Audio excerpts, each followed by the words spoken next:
WizzAir is known for flexibility on your network development, but also for your aggressive growth strategy in various markets. How will you combine those two, I should say, strengths going forward in 2023? Not just on the local market, but I mean in general terms for the whole network. Yeah. Look, I'm really excited about the next year because we are adding summer over summer 20 aircraft to the fleet. And we have announced a lot of the growth already. You know, we are growing in Romania, we are growing in Italy, we are growing in Albania, in Abu Dhabi. So there are a lot of growth markets that we have added during the pandemic that have worked out really well. Yeah? We expanded in the West, we expanded in the East, and we expanded also in Central Eastern Europe.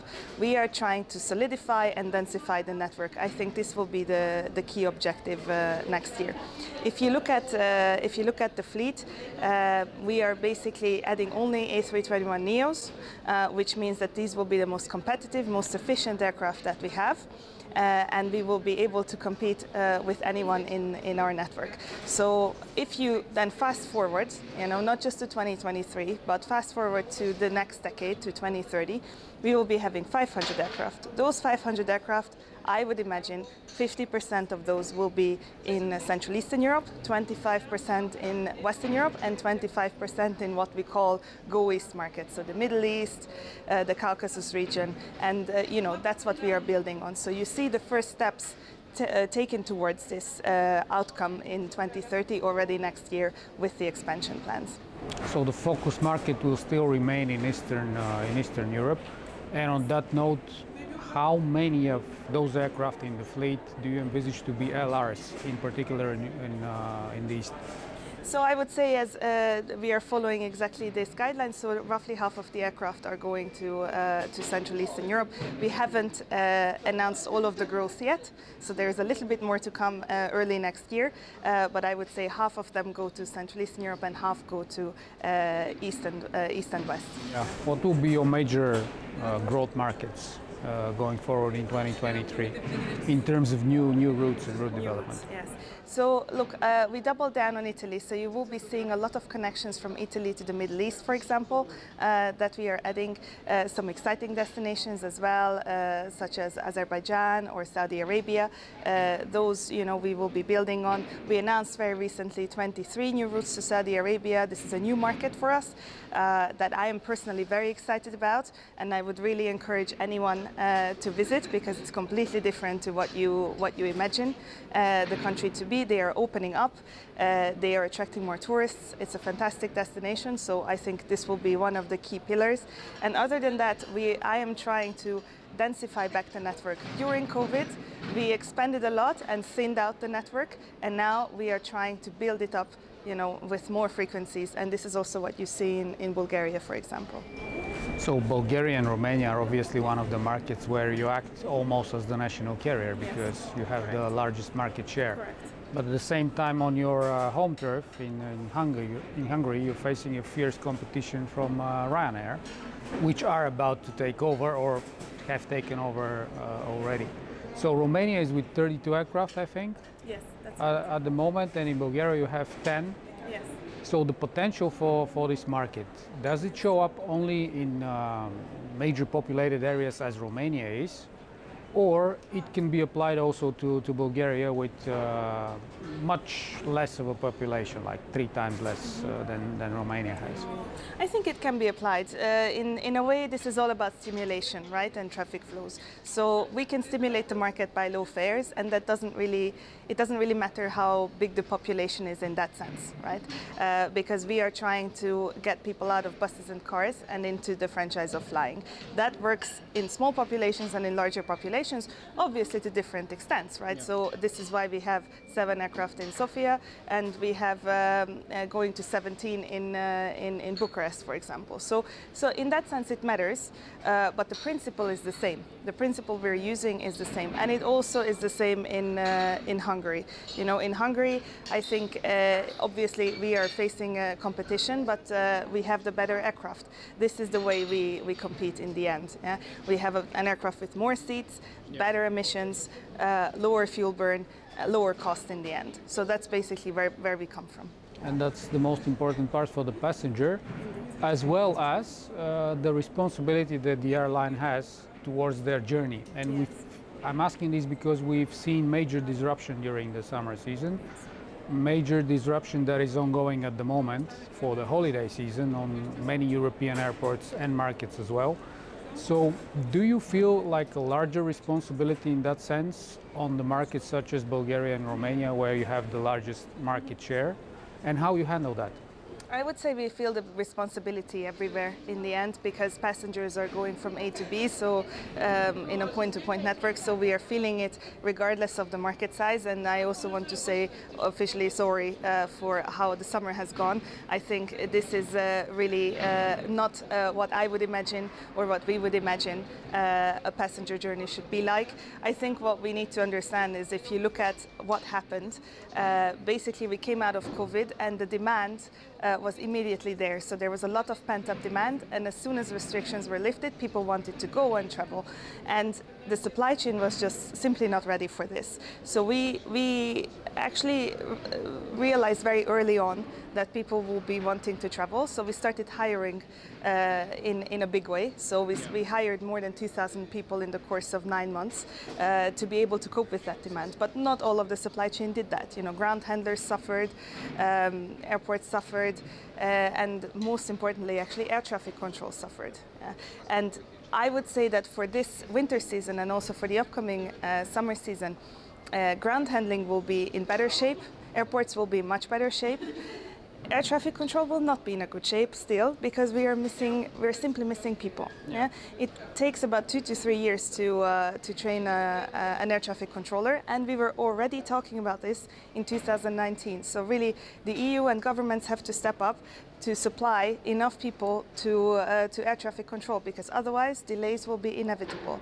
We are coping with that in a way because we, as you said, we feel the responsibility. Yeah. We are coping with that by adjusting our schedules and building in more buffers, but it's impossible to absorb everything on your own. So you need the support from all of the stakeholders to really go towards a more or less disruptive travel experience for the passengers. So I would really want to see, personally, more emphasis on supplying more air traffic controllers. But same applies to crews as well. Yes, so correct. In that sense, you experienced quite a big crew shortage. Is that still on the table, and how is this impacting your network planning? Mm-hmm. It doesn't impact our network planning because we, as I said, we hired 2,000 people over the course of 9 months. So essentially, we are crewed enough. And unfortunately, disruptions happen also out of your control. Even if you have enough crew, if there is not enough air traffic controllers or the ground handler is not ready, there is not much you can do, even if you have the crew. Have you been able to catch up with the rising demand that is actually exploding this year after the pandemic? I'm very happy to see that. You know, it was very depressing to be at empty airports. Yeah. so to be honest, yes, I think we were able to catch up with the demand, and this is also why I'm saying that we are very focused, especially in the core markets, to increase frequencies, because that's where the demand comes from. Yeah, people want to travel more on the destinations that we already have, so we're trying to plan the network accordingly. Yeah. Do you see the situation repeating next year, next summer season? And what do you think will be the major drivers of growth for next year? I think you know, the demand will probably be very stable because people don't want to give up on their holidays. I think if you experience the pandemic, you know how much freedom it gives you to just travel anywhere you want, and if you experience that this was not possible for a year and a half, or 2 years, you will not want to give up that experience. So I think the demand will still be there, and we will like to cater for that. We saw a crisis over crisis now globally, but the major impact was on Europe. Yes. So probably you have learned your mistakes from that and drew some lessons. But how will this reshape the ultra low cost model that you're operating in for the future? For the future, I think if you look at the model itself, it's a very robust model, and most of the low-cost carriers have grown the most when there was a crisis, usually a financial crisis or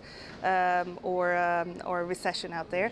That's when they were correct. So this is a time where you are trying to take advantage of the opportunities out there when everybody else is retracting. This is what we did during the pandemic, and this is what we continue to do. I think what really gives us a major advantage towards other European carriers is that we stand on more feet. We have a very sizable operations with 8 aircraft in Abu Dhabi, soon to grow more. We opened up Saudi, so we have more levers to pull if there are issues coming up within our core network. But I would expect that in our core network, people will be downsizing, downgrading when there is a recession. This is what they did in 2008, and this is when Ryanair grew really, really significantly if you look at their trajectory over time. And I think something similar will happen now. Before asking my final question about Ryanair, where are you coming from, because you mentioned it already.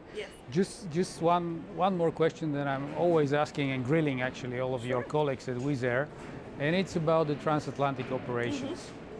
Are you planning anything like this? Because there is also speculation on the market about that. You already have a UK operation which is quite close. You'll be having the LRs and XLRs in the future, so aircraft that are pretty manageable, and capable of doing these routes. I would not see myself flying transatlantic personally, and given that I'm in charge to decide, not under my pen, I would say. Okay. I think it's a very crowded market, and many have tried and failed. I think there are much bigger fish to fry in the east. Flying from Abu Dhabi to places like India, like the subcontinent. So I think this is a much bigger opportunity than flying transatlantic, where there is already enough players. So I don't want to get into that battlefield. There is no reason I should. So I would say, I never say never, but probably not under my leadership. Does it have to do something with the FAA and their strict regulations, and also protection of the American market? Probably they're protecting the market, but look, I think we had experience with the FAA.